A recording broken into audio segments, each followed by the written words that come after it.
கிறிஸ்துவுக்குள் மிகவும் பிரியமான என் அன்பு சகோதர சகோதரிகளே, தேவனுடைய பிள்ளைகளே, ஆண்டவருடைய விலையேறப்பெற்ற நாமத்திலே உங்கள் யாவருக்கும் அன்பின் நல்வாழ்த்துக்கள் கூறி இந்த நாளின் தியான வேலைக்கு என்று உங்களை தயவோடு அழைக்கிறோம். இந்த நாளின் தியான பகுதி 2 சாமுவேலின் புஸ்தகம் 5ஆம் அதிகாரம் 1 முதல் 10 வசனங்கள். 2 சாமுவேல் 5ஆம் அதிகாரம் 1 முதல் 10 வசனங்கள். தியான வசனம் 1 நாளாகமம் 9ஆம் அதிகாரம் 3ஆம் வசனம். 1 நாளாகமம் 9ஆம் அதிகாரம் 3ஆம் வசனம். யூதா புத்திரரிலும் பென்யமீன் புத்திரரிலும் எப்ராயிம் மனாசே என்பவர்களின் புத்திரரிலும் சிலர் எருசலேமில் குடியிருந்தார்கள். அருமையான கர்த்தருடைய பிள்ளைகளே, கடந்த நாளில் தாவீது சீயோன் கோட்டையை கைப்பற்றினான், அவன் அந்த கோட்டையை பிடித்தான் என்று சொல்லி நாம் பார்த்துக்கிறோம். அந்த கோட்டையை பிடித்த தாவீது அதிலே வாசம் பண்ணினான் என்று சொல்லி பார்த்தோம்.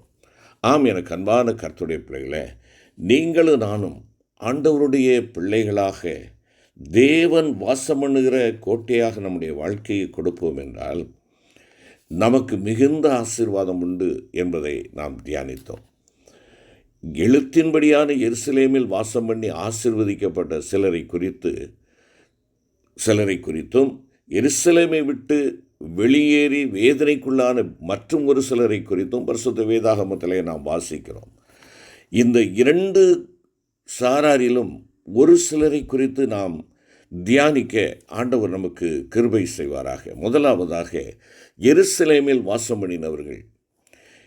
நம்முடைய தியான வசனம் சொல்லுகிறது, யூதா புத்திரரிலும் பென்யமீன் புத்திரரிலும் எப்ராயிம் மனாசே என்பவர்களின் புத்திரரிலும் சிலர் எருசலேமில் குடியிருந்தார்கள் என்பதாக.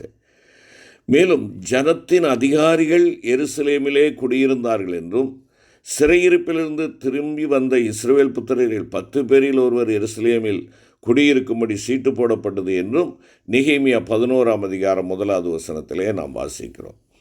நம்முடைய ஆவிக்குரிய எருசலேமிலே நாம் வாசம் பண்ணுவதற்கு நமக்கு இன்றியமையாத ஆவிக்குரிய அனுபவங்களையும் ஆவிக்குரிய எருசலேமில் தரித்திருப்பதால் நமக்கு உண்டாகும் ஆசீர்வாதங்களையும் இந்த வேத பகுதிகள் நமக்கு சுட்டி காண்பிக்கின்றன.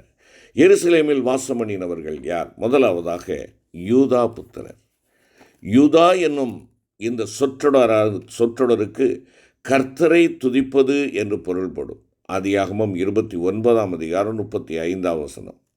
ஆம், எனக்கு அன்பான கர்த்தருடைய பிள்ளைகளே, உங்களுடைய ஜீவிய காலமெல்லாம் நீங்கள் ஆவிக்குரிய எருசலேமில் தரித்திருந்து முடிவில் புதிய எருசலேமை சென்றடைய வேண்டுமென்றால் உங்களுடைய ஜீவியம் கர்த்தரை உயர்த்தும் துதியினால் நிறைந்திருக்க வேண்டும். நீங்களும் நானும் ஆண்டவரை துதியினால் உயர்த்தக்கூடிய அந்த வாழ்க்கை நம்மிடத்தில் காணப்படவில்லை என்றால், அருமையான கர்த்தருடைய பிள்ளைகளை, நாம் எருசலேமிலே வாசம் பண்ணுவதற்கு தகுதியற்றவர்களாகி விடுகிறோம். தேவன் இஸ்ரவேலின் துதிகளிலே பிரியப்படுகிறார் என்று சங்கீதக்காரன் கூறுகிறார். வாசித்து பாருங்கள். சங்கீதம் 22:3, 69ஆம் சங்கீதம் 30 மற்றும் 31ஆம் வசனங்கள். ஒரு குறிப்பிட்ட ஒரு காரியத்திற்காக ஜெபித்து நீங்களும் நானும் களைத்து போயிருப்போம் என்றால் அதற்காக ஜெபிப்பதை நிறுத்திவிட்டு தேவனை துதிக்க ஆரம்பியுங்கள். அப்பொழுது நம்மை கலங்க பண்ணி கொண்டிருக்கும் அந்த குறிப்பிட்ட பிரச்சனைகளை தேவன் பொறுப்படுத்திக் கொள்வார். நீங்களும் நானும் எந்த யுத்தத்தை குறித்து பயந்து கொண்டிருந்தோமோ அந்த யுத்தத்தை தேவன் தாமே பொறுப்படுத்திருப்பதை நீங்களும் நானும் கண்டு உணர முடியும். ஆம், அருமையான கர்த்தருடைய பிள்ளைகளே, துதிக்கின்ற பிள்ளைகளாக எருசலேமில் வாசம் பண்ணுகின்ற அந்த அனுபவத்தை வெளிப்படுத்துவோம். இரண்டாவதாக பென்யமீன் புத்திரர். யாக்கோபு தன்னுடைய கடைசி மகனுக்கு பென்யமீன் என்று பெயரிட்டான் என்பதாக ஆதியாகமம் 35:18 பார்க்கிறோம்.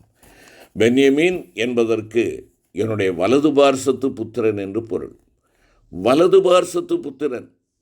இந்த வலது என்று சொல்லுகின்ற பொழுது தேவனுடைய வல்லமையை குறிக்கிறது. கர்த்தரை எப்பொழுதும் எனக்கு முன்பாக வைத்திருக்கிறேன், அவர் என்னுடைய வலது பார்சத்தில் இருக்கிறபடியால் நான் அசைக்கப்படுவதில்லை என்பதாக 16ஆம் சங்கீதம் 8வது வசனத்தில் சங்கீதக்காரன் கூறுகிறார். கர்த்தர் நம்முடைய வலது பார்சத்தில் இருப்பார் என்றால் நாம் அசைக்கப்படுவதில்லை. நம்முடைய அழைப்பிலிருந்து யாதொன்று நம்மை அசைக்கவோ விழச் செய்யவோ முடியாது. எனக்கு அருமையான கர்த்தருடைய பிள்ளையை, அன்பு சகோதரா சகோதரி, இன்றே இப்பொழுதே தேவனுடைய வல்லமையை பெற்றுக்கொண்டு ஒரு பென்யமீனாக நீங்களும் நானும் மாறுவோம் என்றால் எவ்வளவு ஆசீர்வாதமாக இருக்கும். செய்வோமா? மூன்றாவதாக எப்ராயிம் புத்திரர். எப்ராயிம் புத்திரர், நான் சிறுமைப்பட்டிருந்த தேசத்தில் தேவன் என்னை பலுக பண்ணினார் என்று சொல்லி யோசேப்பு தன்னுடைய இளைய குமாரனுக்கு எப்ராயிம் என்று பெயரிட்டார். ஆதியாகமம் 41:52 இதை குறிப்பிடுகிறது. பிரியமான கர்த்தருடைய பிள்ளைகளே, சியோன் கோட்டையிலே வாசமண்ணின தாவீது நாளுக்கு நாள் விருத்தி அடைந்தார். சேனைகளின் தேவனாகிய கர்த்தர் அவனோடே கூட இருந்தார் என்பதாக 2 சாமுவேல் 5:10 கூறுகிறதல்லவா? நீங்களும் நானும் பரம எருசலேமிலே தரித்திருப்போம் என்றால் விசுவாசத்தினால் தேவனுடைய சகல வாக்குத்தத்தங்களையும் உரிமை பாராட்டி பெற்றனுபவிக்க முடியும். ஆண்டவராகிய இயேசு கிறிஸ்துவின் சுபாவத்திலும் சகல ஆவிக்குரிய ஆசீர்வாதங்களிலும் கர்த்தருக்காக பிரயாசப்படுவதிலும் நாம் வளர்ந்தோங்கி எல்லா பக்கங்களிலும் மென்மேலும் விருத்தி அடைய முடியும். என் அன்புக்குரிய சகோதர சகோதரிகளே, சிறுமைப்பட்டிருக்கிறேன் என்று சொல்லி வேதனைப்பட்டு கொண்டிருக்கிறீர்களா? ஏன் எங்களுக்கு விருத்தி இல்லை, வளர்ச்சி இல்லை என்று சொல்லி அங்கலாய்த்து கொண்டிருக்கிறீர்களா? அருமையான கர்த்தருடைய பிள்ளைகளே, நீங்களும் நானும் அந்த எருசலேமிலே வாசம் பண்ணின எப்ராயிம் புத்திரரைப் போல ஆண்டவருடைய சமூகத்தில் நாம் வாசம் பண்ண ஓடி வருவோம். நாளுக்கு நாள் விருத்தி அடைய தேவன் பலன் கொடுக்கிறவராக இருக்கிறார். ஆண்டவராகிய இயேசு கிறிஸ்துவின் சுபாவத்திலும் சகல ஆவிக்குரிய ஆசீர்வாதங்களிலும் கர்த்தருக்காக பிரயாசப்படுவதிலும் நாம் வளர்ச்சி அடைய, விருத்தி அடைய, மென்மேலும் பலுகி பெருக ஆண்டவர் கிருபை செய்ய நாம் வாசம் பண்ணுவதை விட்டுவிட வேண்டாம். எருசலேமிலே வாசம் பண்ணின எப்ராயிம் புத்திரராக நாம் காணப்படுவோம். நான்காவதாக நாம் பார்க்கின்ற பொழுது ஆதியாகமம் 41:51 மூலமாக நாம் அறிந்து கொள்ளக்கூடிய காரியம், என் வருத்தம் யாவையும் என் தகப்பனுடைய குடும்பம் அனைத்தையும் நான் மறக்கும்படி தேவன் பண்ணினார் என்று சொல்லி யோசேப்பு தன்னுடைய மூத்த குமாரனுக்கு மனாசே என்று பெயரிட்டான். மனாசே என்று பெயரிட்டான். இங்கு நாம் பார்க்கிறோம், இந்த பகுதியிலே நாம் அறிந்து கொள்ள வேண்டிய பிரதானமான ஒரு சத்தியம், என் வருத்தம் யாவையும், ஒருவேளை என் பாடுகள் யாவையும், என்னுடைய அங்கலாய்ப்புகள், அலைமோதல்கள், நான் ஒன்றும் பாவம் செய்யாதிருந்தும் குற்றம் செய்யாதிருந்தும் எனக்கு ஏற்பட்ட வேதனைகள், மன உளைச்சல்கள், இவை எல்லாவற்றையும் என் ஆண்டவர் மறக்கும்படி தேவன் செய்தார். இந்த அநேக காரியங்களை மறக்க முடியாத நிலையில் இருக்கிறோம் அல்லவா? என்னை கேட்டுக்கொண்டிருக்கிற அருமையான கர்த்தருடைய பிள்ளையே, உன் வாழ்வின் முன்னேற்றத்திற்கு இடையூறு பண்ணினவர்கள், ஒருவேளை உன் வாழ்வில் நன்மைக்கு எதிர்த்து நிற்பவர்கள், அது உடன்பிறப்புகளாக இருக்கலாம், உறவுகளாக இருக்கலாம், உற்றார்களாக இருக்கலாம், இல்லை என்றால் நம்முடைய அருகிலே இருக்கிறவர்களாக இருக்கலாம். அதையே எண்ணி எண்ணி நீங்களும் நானும் வேதனைப்பட வேண்டிய அவசியமே இல்லை. இங்கே யோசேப்பு தன்னுடைய மூத்த குமாரனுக்கு மனாசே என்று பெயரிட்டார். என் தேவன் என் வருத்தம் யாவையும் என் தகப்பனுடைய குடும்பம் அனைத்தையும் மறக்கும்படி செய்தார். மறதி சில இடங்களிலே நமக்கு அவசியமாயிருக்கிறது. அதிலும் குறிப்பாக என் ஆண்டவருடைய சிந்தையை வெளிப்படுத்த வேண்டும் என்றால், எனக்கு எதிராக தீங்கிழைத்தவர்களை நான் மன்னிக்கிறேனா?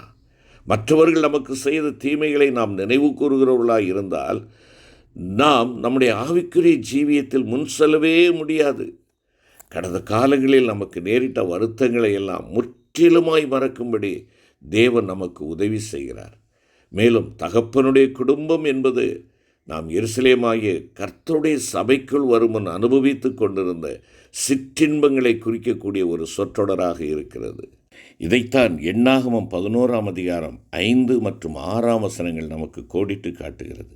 இதை கேட்டுக்கொண்டிருக்கிற அருமையான சகோதரனே, சகோதரியே, அன்பான கர்த்தருடைய பிள்ளைகளே, நீங்களும் நானும் எகிப்தாகிய நம்முடைய தகப்பனுடைய வீட்டை மறக்காத பட்சத்தில் நம்முடைய ஆவிக்குரிய ஜீவியத்தில் நாம் முன்னேறி செல்ல முடியாது.